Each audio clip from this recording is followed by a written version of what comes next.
Hello, I'm Paul Dychik, founder of Elastic Steel Method of Athletic Conditioning. Today we're going to talk about basic footwork. We're going to talk about the basic steps. Most people know it as a step slide. You step, you slide. You step, you slide.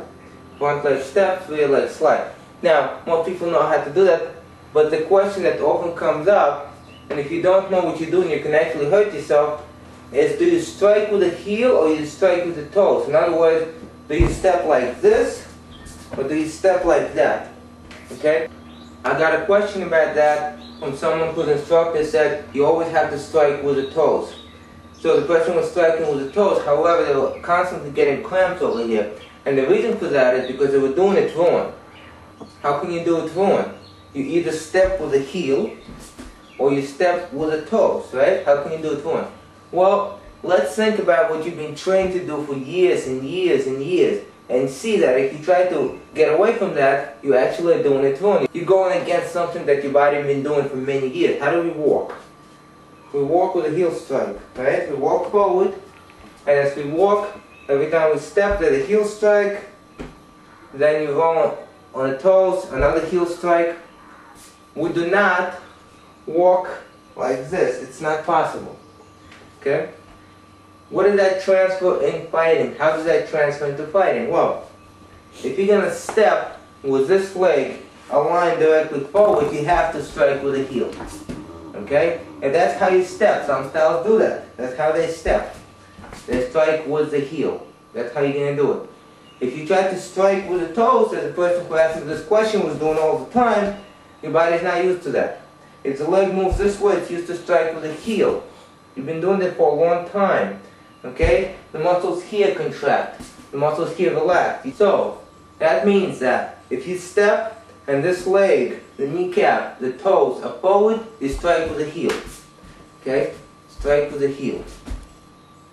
Okay, now, we talk about walking forward. Now, what I would like for you to do is just go like this. Now, this is not how you move, actually, but I just want you to do that. You know how kids like to do that? Just do that. And then try to do the same thing on the heels. It's not happening. Okay, what does that tell you? If you don't believe me, try it. Try to do it on the toes, move sideways on the toes, move sideways on your heels, and you'll see you cannot move on your heels. What does that mean? That means that if you're going to attack sideways, do not do heel strikes. Not going to work. You move sideways, it's only toes. You touch the floor with your toes, not with your heel. Okay, so we established that. You move forward is the heel. You move completely sideways is the toes.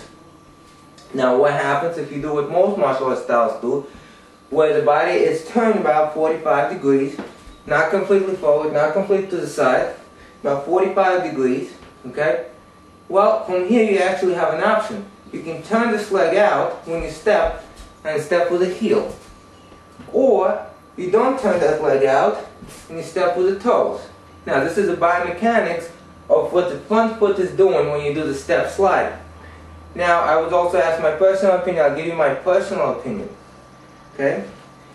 When you step, and you want to get there, you want to be as stable as possible so you can do something. If you get there and you're not stable, you cannot do anything once you got there. That means that if you got closer to your opponent, if you got further from your opponent, if you made an angle, if you made a cut, okay? So, having said that, my personal belief that unless you know that you're going to strike your opponent and everything is stable, okay, and you need to take a very long step for whatever reason, do not do the heel strikes, okay? I do it sometimes in those situations, but most often it's the toes, okay? You step with the toes. Now, I want you to think about something, okay? Even if you don't have that situation or those conditions in front of you, I want you to think about them. You're walking, it's winter, okay? You're walking on ice. There's ice on the floor. And there's a puddle of water and you want to jump over it. Are you going to jump over it with your heels? Or are you going to jump over it with your toes touching? I guarantee you're going to jump over with your toes touching if you know what you're doing, if you have a feel for it. If not, your heel strikes, your heel can slide. You don't get much control touching the ground with your heel.